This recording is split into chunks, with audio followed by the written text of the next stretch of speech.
Bonjour, bienvenue dans cette nouvelle vidéo, merci de vous abonner, c'est gratuit, il suffit simplement de cliquer sur le logo qui apparaît en bas à droite de votre écran. Aujourd'hui, nous allons parler des morses. Cette vidéo va être divisée en plusieurs parties. D'abord, on va décrire l'animal. On va parler de sa sexualité, de son intelligence, de sa façon de communiquer et nous finirons la vidéo avec quelques anecdotes. D'abord, l'animal. Le morse est parfaitement reconnaissable à ses défenses. Ses moustaches drues, les mâles adultes peuvent peser jusqu'à 2 tonnes. C'est pas toujours 2 tonnes, mais le maximum c'est 2 tonnes. Les femelles pèsent environ les 2/3 de ce poids. C'est un animal sociable, à l'espérance de vie d'environ 40 ans. Passant une bonne part de son existence sur les blocs de glace ou sur les icebergs dérivants, pour ce qui est des défenses du morse, elles sont composées exclusivement d'ivoire, le plus pur après celui des éléphants. Elles peuvent atteindre une longueur de 1 mètre pour un poids de 4,5 kg, mais généralement elles ne dépassent pas les 75 cm en général. Celles-ci l'aident généralement à creuser dans les sédiments. De nombreux poils épais et rigides entourent les défenses. Ça s'appelle des vibrisses. Les vibrisses, dans de nombreuses vidéos, c'était quelque chose qui permettait de percevoir des vibrations, soit dans l'air, soit dans l'eau, lui permettant d'anticiper et de deviner les mouvements autour de lui. Généralement, il nage à une vitesse de 7 km/h, mais quand il veut, il peut atteindre jusqu'à 35 km/h. Maintenant, nous allons parler de la sexualité. Les mâles possèdent un grand baculum. C'est un os du pénis, tubulaire et creux, atteignant les 63 cm de longueur, qui fait de ce mammifère le mammifère qui est le plus grand engin par rapport à sa corpulence. Les mâles se regroupent dans l'eau autour des blocs de glace où s'entassent les femelles en œstrus, c'est-à-dire en chaleur, et se concurrencent en prestations vocales. Ils utilisent pour cela leur poche d'air pharyngienne pour produire des sons de cloche ou des cliquetis qui séduiront les femelles ou impressionneront les concurrents.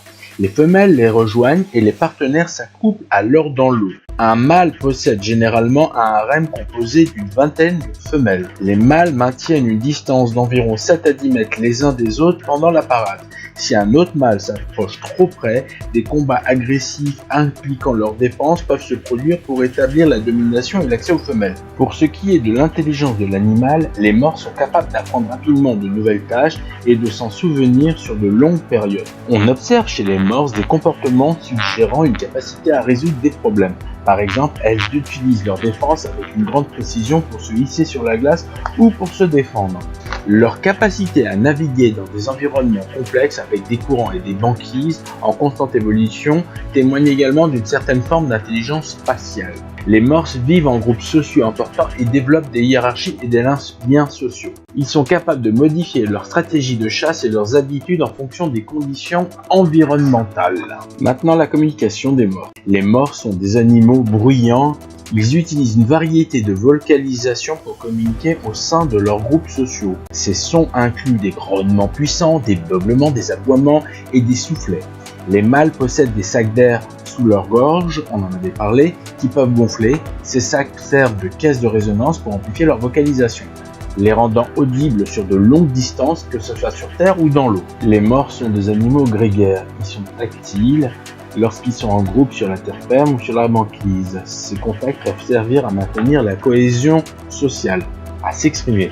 Des postures corporelles et des expressions faciales peuvent jouer un rôle sur la communication. Par exemple, un mâle dominant peut adopter une posture imposante pour affirmer son statut. Durant les périodes de non-reproduction de ces morses, ils ont tendance à se rassembler en très grand nombre sur des plages ou des banquises. Ces rassemblements peuvent parfois devenir tellement denses que des mouvements de panique peuvent entraîner la mort par piétinement d'un grand nombre d'individus, en particulier les jeunes et les plus faibles. Pour certaines communautés autochtones de l'Arctique, le morse est une source de nourriture de matériaux entre parenthèses ivoire, peau et graisse et fait partie intégrante de leur culture et de leur tradition. La chasse est souvent pratiquée avec respect et des rituels peuvent accompagner la mise à mort de l'animal, reconnaissant le sacrifice qu'il représente pour la communauté. Les ancêtres des morses étaient différents, certains ayant eu même des défenses inférieures en plus des supérieures. Voilà, cette vidéo est finie, merci de vous abonner et à bientôt. Les ancêtres des morses étaient différents, certains ayant eu même des défenses inférieures en plus des supérieurs.